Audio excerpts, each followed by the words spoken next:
Ibadallah, rafa al-yadayn, okusitula emikono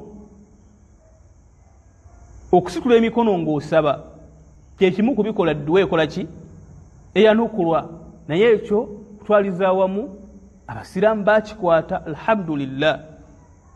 Era buli olaba okusaba tibannaye tuba tumaze esswala oba tumaze ekyogero kulanga omusiraamu awanise emiki sunna okuva ku mbaka Muhammadin sallallahu alayhi wa sallama.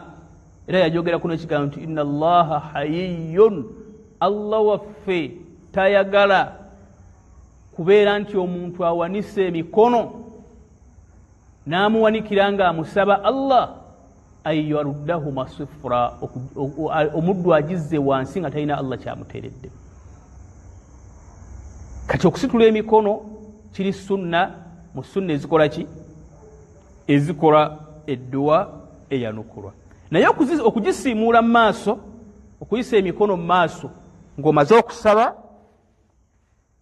kyajjako mu hadith